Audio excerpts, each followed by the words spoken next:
नमस्कार दोस्तों, मैं गिरिराज बंदावला आपके सामने एक नया वीडियो लेके आया हूँ। आज हम बात करेंगे क्रॉप्स की।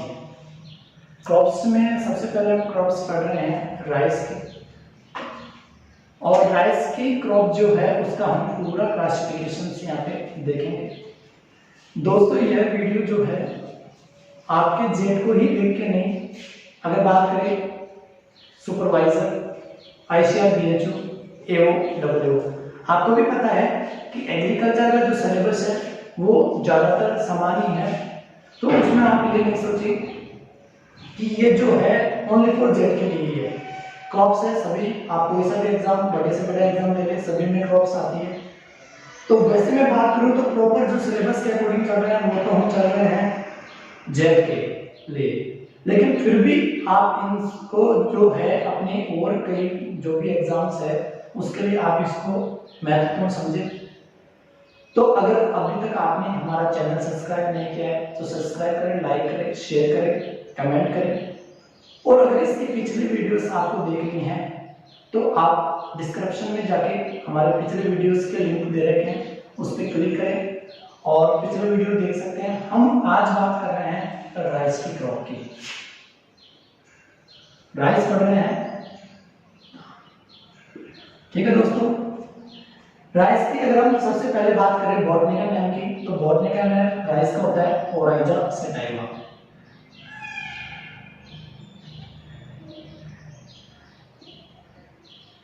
क्या होता है? Oryza sativa. ये इसके बॉटनिकल नेम की बात होगी। इसकी फैमिली अगर हम देखें, कुल देखें तो वो है ग्रेमिनी कुल। कौन सा है? ग्रेमिनी। ठीक है दोस्तों, कौन सा कुल है? ग्रेमिनी। हाँ, अगर यहाँ कंफ्यूज होने की बात नहीं है, अगर यहाँ पे आपको पोएसी दे दे तो ये भी दूसरा नाम है। ग्रेमिनी कुल की जितने भी फसल होती है उसको हम पोएसी के नाम से भी जाना जाता है। हम फिर बात करते हैं यहाँ पे इसकी उत्पत्ति ओरिजिन की। तो दोस्तों इसका उत्पत्ति अगर हम देखें धान का, तो दक्षिणी पूर्वी एशिया को माना गया है। दक्षिणी पूर्वी एशिया।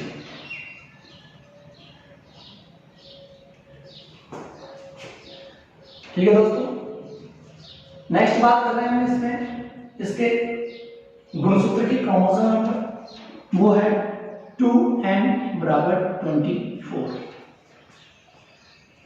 ठीक है, यहां पे ओराइजा जो है, जो ओराइजा की जो को वर्गीकरण कर रखा है वो 24 टाइप्स में वर्गीकरण कर रखा है, लेकिन यहाँ पे हम दो ही मुख्य पढ़ते हैं। जो पहला आ गया ओराइजा सेटाइवा और सेकंड है ओराइजा ग्लेबेरियम।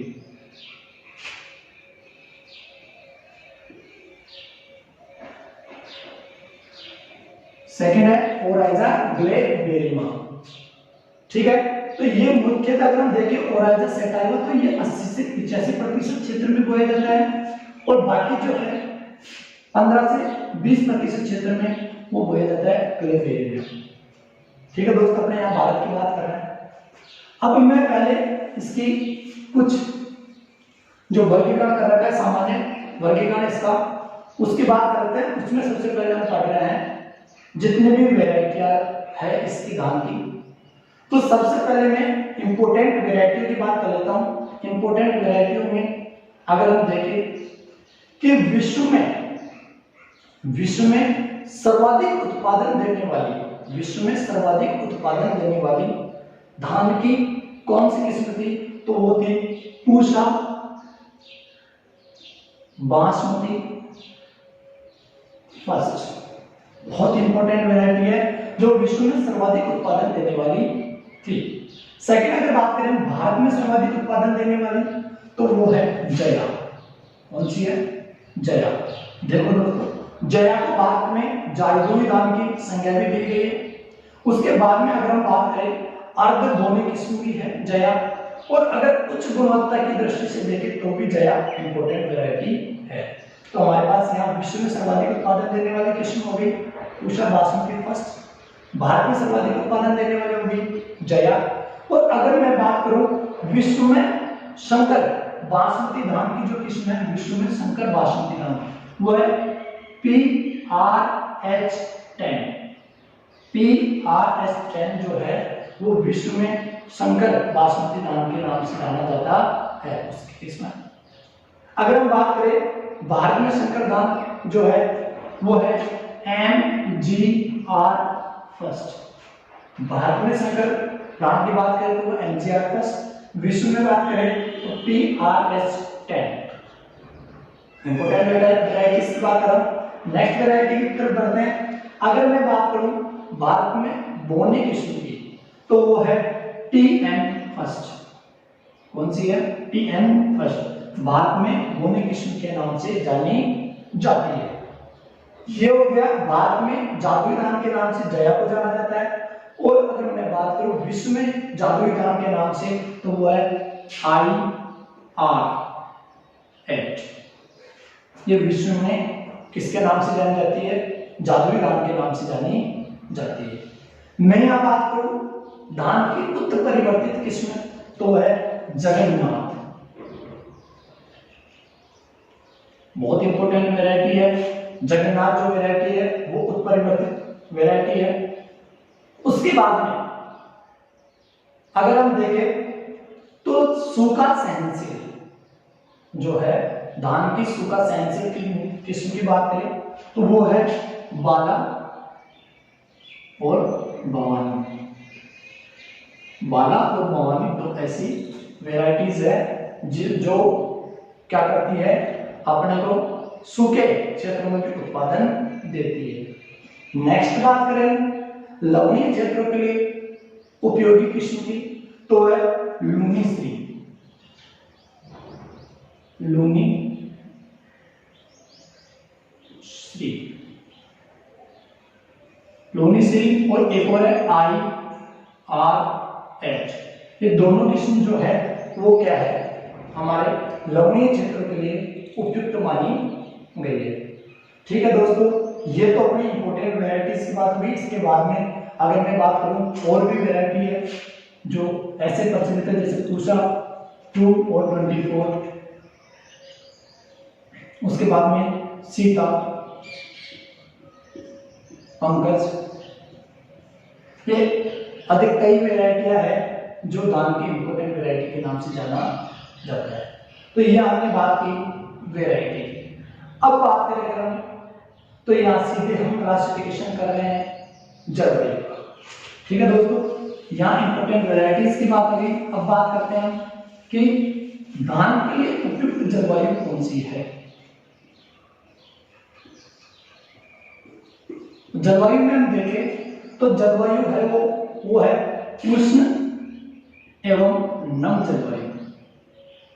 देखो उष्ण एवं नम जलवायु जो है वो धान की फसल के लिए सर्वोत्तम मानी जाती है। अगर यहाँ पे हम टेम्परेचर की बात करें तो टेम्परेचर इसके लिए जो सर्वोत्तम टेम्परेचर है वो 21 से 30 सेंटीग्रेड माना गया है। दोस्तों ये चीज कि हर फसल के लिए अगर हम वास्तविकता में बात करें तो यहाँ अंकुरण होने से लेकर फसल की कटाई तक अलग अलग टेम्परेचर की आवश्यकता होती है। लेकिन हम यहाँ पे सर्वोत्तम टेम्परेचर की बात करें जो ज्यादातर इक्वल माना गया है वो है 21 से 30 सेंटीग्रेड।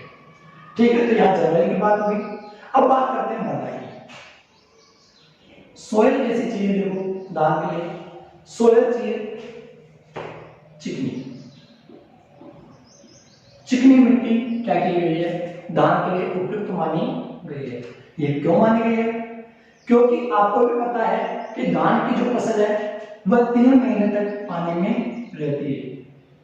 और अगर मैं यहाँ पे मृदा इसके लिए चूज करूं रेतीली या बलुई दोमट,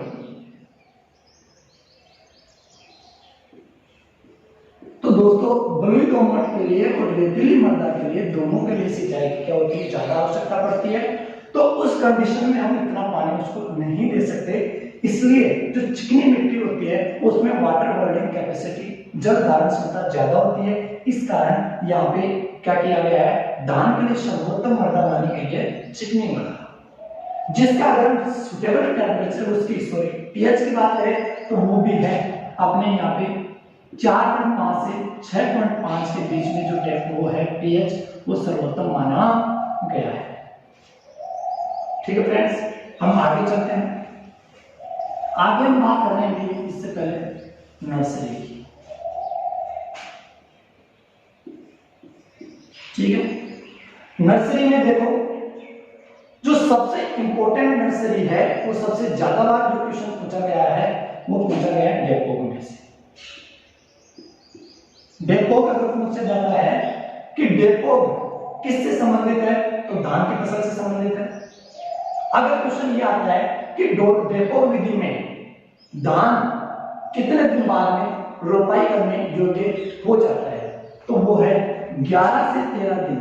मात्र दोस्तों कितना है 11 से 13 दिन में यहाँ पे फसल रोपाई योग्य हो जाती है। इसमें डेपोग विधि में मैं अगर बात करूं यहाँ पे तो इसमें जो बीज दर की आवश्यकता होती है वो मात्र होती है 3 केजी। कितने होते हैं दोस्तों 3 केजी। इसके बाद में इसी में देखें तो इस डेपोग नर्सरी में सबसे ज्यादा इंपॉर्टेंट क्वेश्चन बनता है वो बनता है कि डेपोग विधि में 1 हेक्टर के लिए पौध तैयार करने के लिए कितने क्षेत्रफल की आवश्यकता होगी। बहुत इंपॉर्टेंट है, वो है दोस्तों 25 से 30 मीटर स्क्वायर। मात्र 25 से 30 मीटर स्क्वायर क्षेत्र में 1 हेक्टर के लिए पौध तैयार हो जाती है। किस विधि के द्वारा डेपोग विधि के द्वारा। हम यहाँ पे बात करें अगर कि सामान्यतः 1 हेक्टर के लिए अगर हमारे को धान की पौध में नर्सरी लगानी है तो कितना क्षेत्र चाहिए वो है 1000। सामान्य अगर बात करें तो 1000 है और अगर स्पेशल पूछ ले डेपोग का तो डेपोग में मात्र 25 से 30 मीटर स्क्वायर है।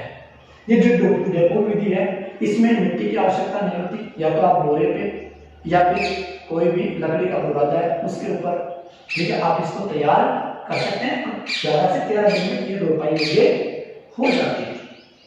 ठीक है, हम नेक्स्ट बात करते हैं अभी नर्सरी में एक विधि है SRI श्री जो विधि है उसके अगर मैं बात करूं कि सबसे पहले श्री विधि को कौन लेकर आया तो है मेडागास्कर। इसके जनक कौन माना जाता है मेडागास्कर को माना जाता है जो सबसे पहले श्री जो धान की डेपोग नर्सरी तैयार करने की विधि थी उसको सबसे पहले प्रचलित किया। अब देखो दोस्तों इसमें अगर बात करूं मैं श्री में क्या है, श्री में बीज दर की बात करूं तो 5 केजी बीज दर की आवश्यकता होती है। मात्र 5 किलो बीज चाहिए 1 हेक्टर के लिए। अगर मैं इसमें बात करूं तो इसमें पानी की बचत होती है, ठीक है, खाद एवं उर्वरक की बचत होती है। पानी की बचत होती है और खाद एवं उर्वरक की भी बचत होती है। ठीक है फ्रेंड्स, अब इसके बाद में चलते हैं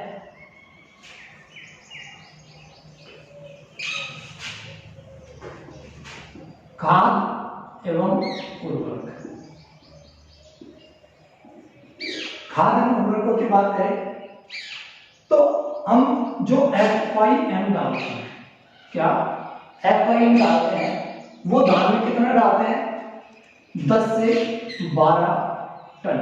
कितना डालते हैं 10 से 12 टन की आवश्यकता होती है। अगर आपको 1 हेक्टर में धान की फसल लगानी है तो उसमें आप FIM कितना डालोगे 10 से 12 टन। ये पता ही होगा आपको इसकी फार्म यार्ड मैन्योर। सामान्य अगर मैं बात करूं सभी क्रॉप्स की तो उसमें हम 8 से 10 टन में भी काम चला सकते हैं। लेकिन धान की बात करूं तो धान को कुछ ज्यादा पोषक तत्व की आवश्यकता होती है तो उसको लिए चाहिए हमारे को 10 से 12 टन। आगे नेक्स्ट चलते हैं कि NPK की कितनी आवश्यकता होती है 100 से 120, 60 से 80 और 40 से 50। ये चाहिए इसको NPK। यहां हम एक रेशियो देख सकते हैं 120, 80, 50। ठीक है फ्रेंड्स, इसके अलावा FIM और NPK के अलावा जो धान में 2 मुख्य जो उर्वरक डाले जाते हैं जैविक उर्वरक वो है एजोला। क्या है एजोला। एजोला की 2 से 2.5 टन हम क्या कर सकते हैं पर हेक्टेयर में यूज कर सकते हैं। इसके अलावा है BGA ब्लू ग्रीन एल्गी, इसकी भी वही है 2 से 2.5 टन पर हेक्टेयर। देखो दोस्तों, ये जो दोनों हैं जैविक उर्वरक, वो धान की फसल में 20 से 25% नाइट्रोजन की क्या करता है, वृद्धि करता है। ठीक है, इसके बाद में जो क्वेश्चन पूछा जाता है वो जल्दी ज्यादातर ये आता है कि धान की फसल में बीजे का प्रयोग कितने दिन बाद में किया जाता है। दोस्तों वह 7 दिन बाद। कितने दिन बाद में है, 7 दिन बाद में। जो मैं आपको बोलता हूँ बीच में कि ये इंपॉर्टेंट है, तो आप उसमें वीडियो को पुश करें और उसके बाद में उसको राइट डाउन करें अपने नोटबुक में। नेक्स्ट हम चलते हैं कि एक विशेष उर्वरक की आवश्यकता होती है और वो है जिंक। ये चाहिए 25 kg पर हेक्टेयर। फ्रेंड्स देखो, ये 25 kg पर हेक्टेयर जो है, ये अगर आप जिंक नहीं डालते हैं धान में, तो धान में एक रोग होता है खीरा। 2013 में क्वेश्चन पूछा गया था कि धान में खीरा रोग किसकी कमी के कारण होता है, तो यहाँ पे ऑप्शन में आएगा हमारे पास जिंक की कमी के कारण धान में क्या होता है, खीरा रोग होता है। ठीक है, यहाँ तक कोई प्रॉब्लम नहीं होनी चाहिए। नेक्स्ट बढ़ते हैं वीड्स, खरपतवार। वीड्स की तरफ चलते हैं खरपतवार। खरपतवार अगर मुख्य बात करें तो धान में जंगली धान, धान में कौन सा खरपतवार लगता है, जंगली धान। और अगर मैं बात करूं इसके बाद में, जंगली धान के अलावा लगता है इसमें, इसके बाद बात करता हूं सागवान। दूसरा लगता है सागवान। हमारे को स्टाफ F34। बहुत बार क्वेश्चन आता है कि धान के लिए खरपतवारनाशी का प्रयोग किया जाता हुआ है स्टाफ F34। मुख्य खरपतवारनाशी है स्टाफ F34। कोई इसको ये भी पूछ सकता है वो कि स्टाफ F34 को धान के खेत में कितने दिन बाद प्रयोग करते हैं, तो वह 30 से 35 दिन बाद में प्रयोग करते हैं। तो यहाँ आपको समझ में आ गया। इसके अलावा देखो, जंगलीदार सक्रिय पत्ती वाला है, तो आप इसमें सक्रिय पत्ती वाले के लिए आइसोप्रोपिलोन भी यूज कर सकते हैं।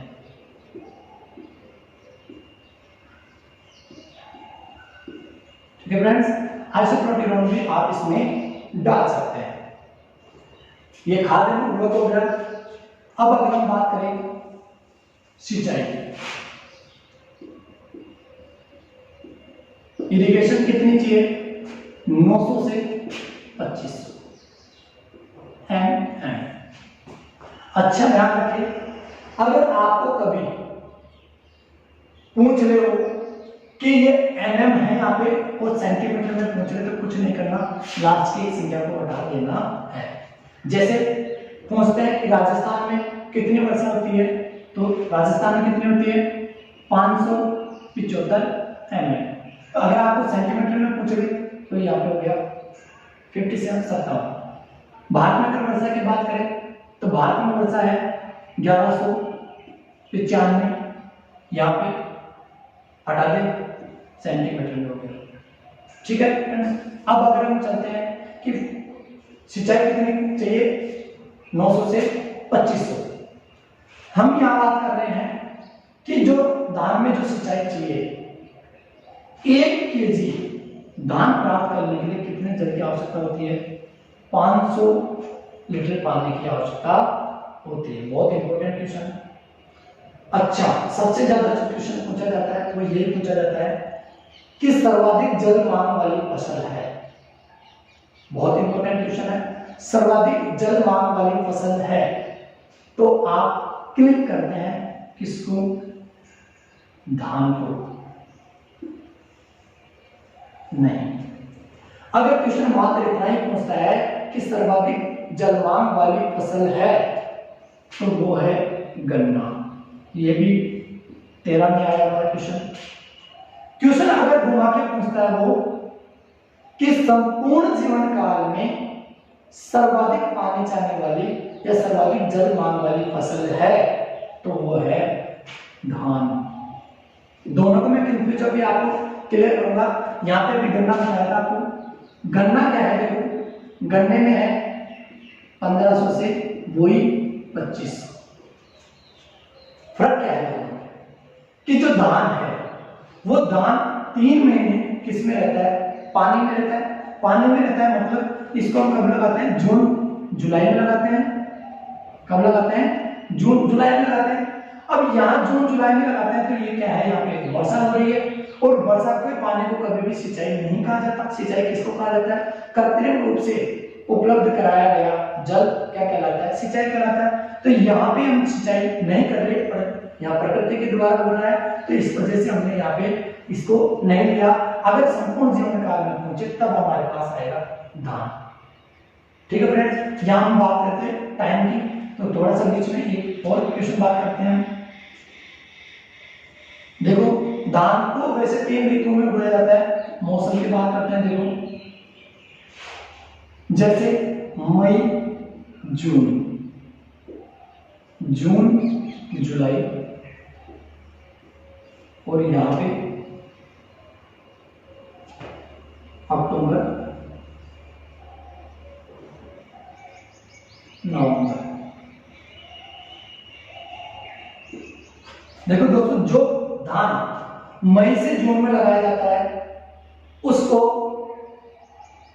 अस किस नाम से जाना जाता है, अस। जिस धान को जून से जुलाई में लगाया जाता है उसको अमन किस नाम से जाना जाता है, अमन। और जिस धान को हम अक्टूबर से नवंबर में लगाते हैं उसको बोरो किस नाम से जाना जाता है, बोरो के नाम से जाना जाता है। ये दक्षिण पश्चिमी क्षेत्र में लगाया जाता है, ये हमारे यहाँ पे राजस्थान की जलवायु में लगाया जाता है और ये उड़ीसा में लगाया जाता है। तो उड़ीसा में लगाई जाने वाली फसल किस नाम से जानी जाती है, बोरो के नाम से जानी जाती है। क्वेश्चन आ सकता है कि उड़ीसा में जो धान की फसल लगाते हैं उसको स्थानीय नाम क्या दिया गया है, तो वह है बोरो। ठीक है फ्रेंड्स, नेक्स्ट करते हैं। यहाँ पे हमारे पास सिंचाई की बात हो गई, खरपतवार नियंत्रण की बात हो गई। अब बात कर लेते हैं मुख्य कीट। अगर मुख्य कीट की बात करूं मैं तो सबसे इंपॉर्टेंट जो कीट है वो है गंधी बग। कौन सा कीट लगता है इसमें, गंधी बग। ये जो गंधी बग होता है वो फ्लोरिंग स्टेज पे लगता है और इस फ्लोरिंग स्टेज पे धान के खेत में से बहुत गंदी बदबू आती है, इसलिए इसका नाम है गंधी बग। इसके नियंत्रण की बात करें, इसके नियंत्रण के लिए मेलाथिया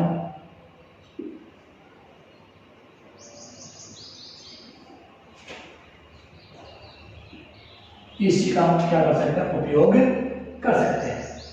ठीक है फ्रेंड्स, मुख्य रोग की बात करते हैं तो मुख्य रोग लगता है ब्लास्ट।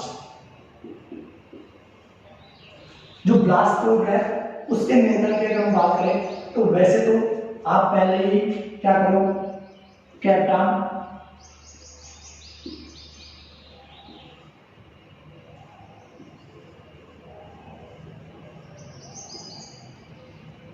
या आयरन से बीजों को 2 ग्राम पर केजी बीज के हिसाब से उपचारित कर सकते हैं।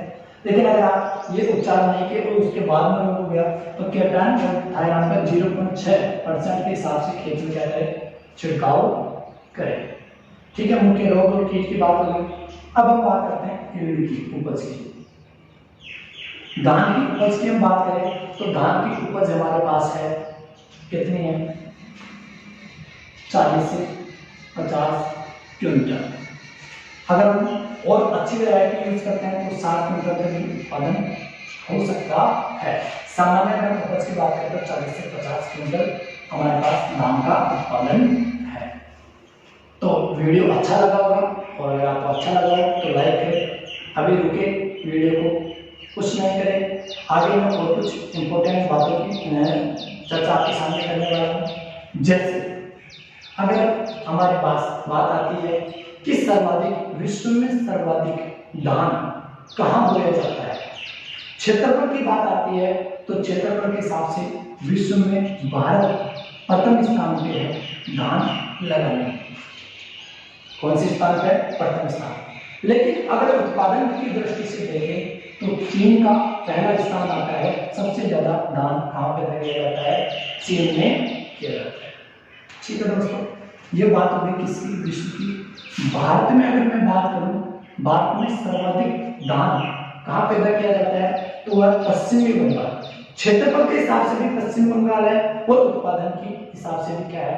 पश्चिम बंगाल है। अब अगर यहाँ एक क्वेश्चन पूछता है कि भारत में सर्वाधिक धान की उत्पादकता, प्रोडक्टिविटी कहाँ की है? तो वो है दोस्तों पंजाब। बहुत इंपॉर्टेंट है। अगर उत्पादकता की दृष्टि से देखें तो पंजाब प्रथम स्थान पे है, उत्पादन की दृष्टि से देखें तो पश्चिम बंगाल है, और अगर क्षेत्रफल के हिसाब से देखें तो भी पश्चिम बंगाल है। अगर मैं धान की बात करूं तो धान सभी खाद्यान्न फसलों में सबसे ज्यादा उत्पादन देता है, और वो अभी जो 17 और 18 का जो रेशो आया है उसमें, इस रेशो में 111 टन क्या किया गया है? मिलियन टन जो है वो धान का उत्पादन किया गया है।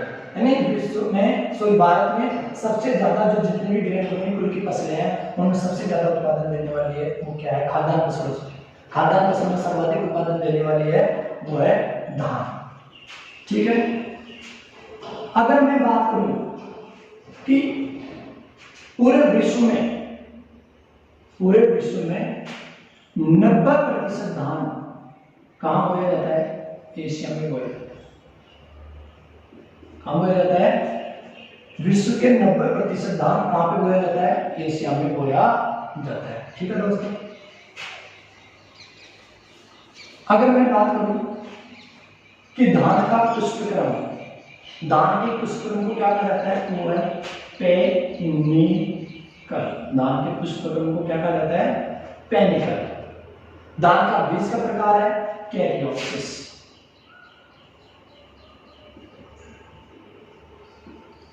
ठीक है।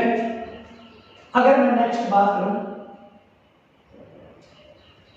जो धान है वो C3 पादप है और 100 प्राकृतिक फसल है।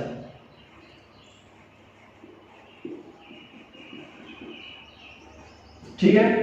C3 पादप है और 100 प्राकृतिक है।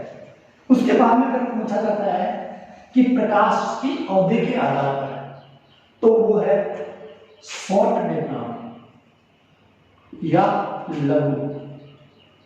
लघु दिवस निष्प्रभावी। ठीक है। लघु दिवस निष्प्रभावी से मतलब यहाँ पे देखो दोस्तों, यहाँ जो पुष्पक्रम है वो टेम्परेचर के अकॉर्डिंग परिपक्वता प्राप्त करता है।